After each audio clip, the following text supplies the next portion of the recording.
سنیے، جب کتا چلے گا تو زمین کو سونگتا رہتا ہے، اور کتا جب امیر آدمی کو دیکھے گا تو دم ہلائے گا، اور جب ٹیچر غریب آدمی کو دیکھے گا تو آنکھ دکھائے گا، بھوکے گا۔ اور کتے کی ایک عادت آپ دیکھیں گے، ٹانگ اٹھا کر کے پیشاب کرے گا، ٹانگ گرا کر کے پیشاب نہیں کرتا۔ یہ راز آپ کو تجربات کی کسوٹی پر بتانے کے لیے جا رہا ہوں۔ جب کتا چلتا ہے تو زمین پر اس لیے سونگتا ہے میری روزی کہاں ہے، اور حرام کمانے والا دوسرے کی جیب کو ٹٹولتا رہتا ہے کہ رشوت کہاں ہے۔ جب کتا امیر کو دیکھتا ہے تو دم ہلاتا ہے، غریب کو دیکھتا ہے تو آنکھ دکھاتا ہے، اور حرام کمانے والا آدمی امیر کو سلامی مارتا ہے، غریب کو دھتکارتا ہے، غریب کو تانا مارتا ہے، دھتکارتا ہے۔ اور کتے کو آپ دیکھیں گے ٹانگ اٹھا کر کے پیشاب کر رہا ہے، کیوں؟ تاکہ بدن میں پیشاب نہ لگے، لیکن منہ سے پخانہ اٹھا لیتا ہے، اور پیشاب کرنے میں ٹانگ اٹھا کر کے پیشاب کر رہا، بدن کو نہ لگے۔ یہی حال حرام کھانے اور کمانے والے کا ہوتا ہے، بدن کو ناپاکی سے بچاتا ہے، بدن کو پیشاب سے پخانے سے بچاتا ہے، لیکن حرام جو پیشاب پخانے سے بھی بدتر ہے اس کو حلق کے نیچے اتارتا ہے۔ اور ایک خاص بات سنیے، اللہ آپ کے علم میں اضافہ فرمائے، میرے مطالعہ کو تازہ فرمائے۔ بہت اچھا آپ سن رہے ہیں، اللہ آپ کو جزائے خیر دے۔ میں تو گھبرا گیا تھا کہ میری اردو تقریر ہو رہی ہے، آپ بنگلہ زبان جانتے ہیں، آپ سمجھیں گے کہ نہیں سمجھیں گے، لیکن میں سمجھتا ہوں کہ میرے سمجھانے سے بھی آپ زیادہ سمجھ رہے ہیں۔ دھیان سے اس کو سنیے گا۔ جب مسلمان، ٹائم ہو گیا کیا؟ جب خانہ کعبہ کا طواف کرتے تھے مشرک، مسلمان نہیں، مشرک، تو کپڑا اتار کر کے ننگے طواف کرتے تھے۔ کپڑا رہتا تھا لیکن کپڑا اتار کر کے ننگے طواف کرتے تھے۔ اور جانتے ہیں اس کا راز کیا تھا؟ راز یہ تھا کہ کپڑا حرام پیسے کا کمایا ہوا پہنے ہوا تھا، اور جب خانے کعبے کا طواف کر رہا ہے تو کپڑا اتار رہا ہے کہ حرام پیسے کا ہے۔ وہ مشرک ہو کر کے بھی حرام کو حرام سمجھتا ہے، ہم مسلمان ہو کر کے بھی حرام کو حرام نہیں سمجھتے، ہم کہاں پہنچ گئے۔ ایک خاص بات سنیے، آدمی حرام کماتا کیوں ہے، یہ راز کو سنیے آپ۔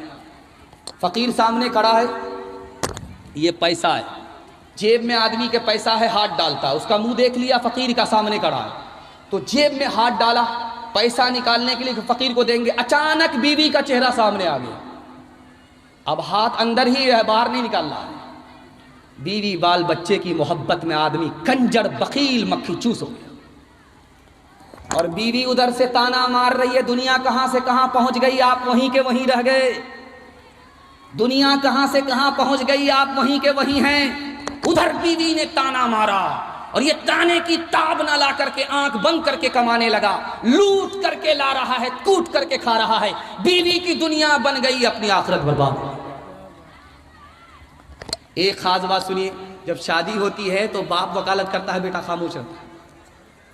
باپ کیا کہتا ہے؟ مجھ کو اللہ نے سب کچھ دیا ہے، کسی بات کی کمی نہیں ہے، لیکن بیٹی والے سے کہتا ہے اگر 4 چکا دے دیجئے گا تو کیا فرق پڑے گا، آپ ہی کی بیٹی آئے گی اور جائے گی، ہم کو تو اللہ نے سب کچھ دے رکھا ہے، اگر ڈبل سامان دے دیجئے گا تو کیا فرق پڑ جائے گا، ایک پر داماد آرام کرے گا، ایک پر بیٹی آرام کرے گی۔ کتنا بڑا سیانہ ہے، کام بھی نکالنا چاہتا ہے، بدنام بھی نہیں ہونا چاہتا ہے۔ ایک بھومیار تھا، دنیا کو ٹھگ کر کے جا رہا تھا، بیٹا سے بولا ہم فرشتے کو بھی ٹھگنا چاہتے ہیں۔ بیٹا بولا ابا فرشتے کو ٹھگ لو، کہا کہ 2 منٹ میں ٹھگ لیں گے، کرنا یہ ہے کہ جب میں مر جاؤں تو مجھ کو پرانی قبر میں دفن کرنا، نہیں قبر میں دفن مت کرنا۔ بیٹا بولا ابا نیا مردہ نہیں قبر میں جاتا، پرانی قبر میں کیوں جانا چاہتے ہو؟ کہا جب فرشتہ پوچھنے کے لیے آئے گا پرانی قبر میں دفن ہوں گے تو فرشتے سے کہیں گے ابھی تو پوچھ کر کے گئے تھے، کیا بار بار دماغ خراب کرنے کے لیے آ گئے؟ ایک انصاف سے بتائیے، یہ جو گاڑی ملی کس کو ملی؟ بیٹی داماد کو۔ یہ جو سامان ملا کس کو ملا؟ بیٹی داماد کو۔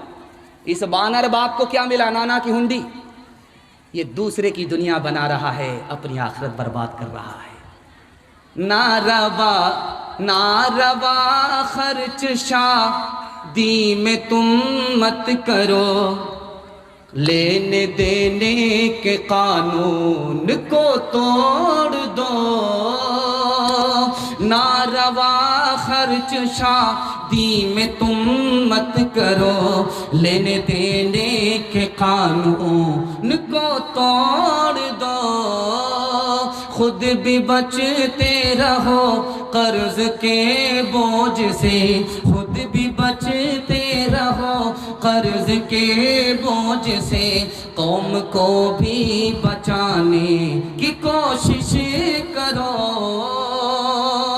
ہر تجارت کے شعبوں کے حامی بنو، سود پر قرض لینا بھی تم چھوڑ دو، اپنے پیسوں سے تم اپنی ہی قوم کو، اپنے پیسوں سے تم اپنے ہی قوم کو سب سے آگے